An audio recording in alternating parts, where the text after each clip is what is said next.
Welcome back to the Loser Simulation, where I wax poetically about how I'm in a loser simulation down here in sunny Simulationville, South Florida, also known as the Havana Syndrome Supersector, sometimes called the Las Carpetas Part 2 Center. And when I'm done with them, the city that proves that there is a cohesive, connected communist cohort that is colluding to turn a Sigma male into an incel. Nah, but seriously, real talk. This is reflexive satire. You dig?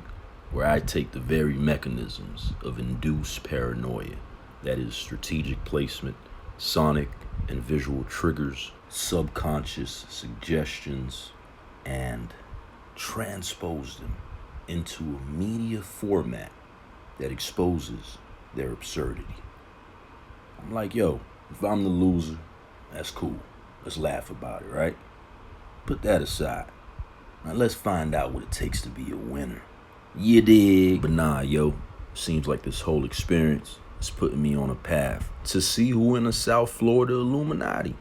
And yo, I know some people might be like, yo, maybe you should just leave that location. Listen, man, all that. South Florida is the biggest pond, you dig? So we out here, man. And if I get a handle on the shit out here, I got a handle on the whole joint, yo. And what's dope is that as I go on this journey, I'm gonna keep tapping in, letting you know what it is, you feel me? And again, if I'm tripping, let me know in the comments down below. But nah, what I dig is the fact that, yo, when you at that point of flow, in the flow state, you dig? Yo, things just come to you. And as they come to you, you have this interplay with the algorithm. Because, you know, you post on social media. And remember, the algorithm is effort. It's what you put your intentions, your mind into, right? So therefore, it starts to generate this feedback loop. Now, the thing that I caution is, yo, be very intentional when you're curating your algorithm. Now, what I run into, again, it extends to the digital space too, because it's just some element that exists out there that continues to try to push distractions as a means of stopping me from getting to what I need to get to. You dig? Now, I know they've talked about some countries having them bot farms and whatnot, and, you know, running different campaigns on social media. But I would hate to think that my own country is possibly doing this to me too. Because again, what's interesting is I'll peep it from a digital standpoint, and then when I go into real life, it's just all of this security theater staging reality as a form of distraction. And not just your run-of-the-mill staged media story to deflect, but nah, sometimes I'll peep something that seems to be helpful from an academic lens, but then it ends up being a bait and switch. So you got to be able to discern all of that too. And then, of course, the interruptions at the device level. Yo, I suspect that they have the ability to screw with devices, either based off of them being plugged in or based off of frequency modulation or EMF. You know, all the things I've talked about ad nauseum. That was merely a preface. But what we're going to get into now has to do with Project Thirst, as I mentioned in the last video. Again, there's all kinds of ways to torture folks, as I've realized. But nah, Project Thirst is actually how to contain the black male threat. And let's take some time to enjoy my art. Again, reflexive satire. But check it out. You see what we have on the screen here. We got our beautiful black women, you dig, personifying strength, being in positions of power, which is beautiful. Again, I love it all, you feel me? No matter what level of life you're at, as long as we can vibe, it's all good. And if you strong like that, it's even better. Because you dealing with a Sigma. You heard? So, ain't nothing about, you know what I mean, taking anything away from anybody. can have that under white supremacy. But let's be real here. This is what I'm peeping. You feel me? It seems to me, in my algorithm, the one IRL, as far as the women that I like are concerned, you got everything from sisters, Latinas, white chicks, are really getting together on a feminist vibe to take over the game. And yo, the easiest way to do it is to get under that how to contain the black male threat umbrella. You feel me? That's where the bag at. Let's keep it real. Now, this pass that you've been given or taken has literally turned this joint into the Wild Wild West. That's low-key been the case since George Floyd. It's been a black male genocide, with dividing by way of handing out proxy power being the current modus operandi. Anyway, that's just one man's opinion. And I tell you, my opinion is the way that it is because of this next video that we're going to cover. It really hones in on why this is taking place. And especially from my vantage point, I think within this dynamic, you have various perspectives that are participating in this theater. Again, it's just a power grab, or one that folks believe exists.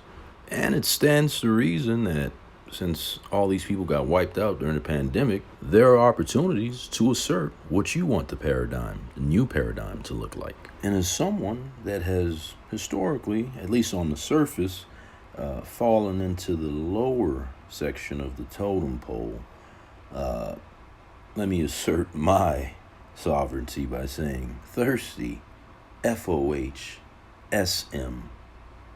blank. Let's keep it real. Now listen, let me be real too, because this can apply to ladies. You feel me? Yo, it's wide open now. We can communicate with anyone all over the world. You know, you can put on them glasses, get translations in real time. So that opens up the door, you know what I mean, for us to really enjoy the things that we want to enjoy. Now look, I get it. For the folks that are married, hopefully they're happily married. But I don't know if they expected this dynamic to come into play during their lifetime. But here we are. And I get it, it might be rough, but the solution isn't to collude like cowards, get mad, and start hating. Yo, put it aside and cultivate your own algorithm. IRL, digitally, however you want to. Just move out the way, because all you doing is just giving proof for a hood ninja to intellectually substantiate his claims. Claims that not only apply to me, but apply on its face, it seems this way, to a bevy, a whole throng of individuals that are out there. And again, that opens up the door to class action on a magnificent scale. Let me say this last bit before we get into the video. Yo, I went to go apply for a job today. It was at a pretty nice area, and I put my best foot forward. But I couldn't help but feel that there's an element there that sort of said no to me getting a job. Now we'll see what happens. And again, these positions just opened up, so it should work out, but we'll see. Use that as context as we get into this next video. The first thing I'd like for you to do, if you don't mind, is go to YouTube. And if you're on YouTube, you're going to type in @C.Grandison. That's GRANDISON 7807. Here's the description on his YouTube page. It says, C. Paul Grandison is a teacher with a MSc in evolutionary psychology who works as an educational consultant and lectures in educational institutions and organizations within the Black community in London on issues around anti-Blackness culture, the cause of forms of social dominance behavior like racism and violent young male criminality from an evolutionary perspective.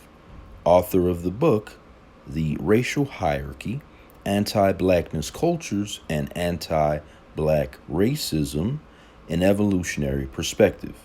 As far as his links are concerned, show him some love. Go follow him, and if you can, send him some bread. Oh, he's on point. PayPal.me/PAULGRANDISON. Instagram.com ChrisG_XENOGENESIS.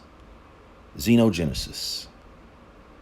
Okay, and in fact, that is actually the wallpaper on top of his page. You'll see Xenogenesis. All right, but let's get into this video. This one is called Why Black Masculinity is So Threatening and Attractive, the Evolved Psychology of Strong Masculinity.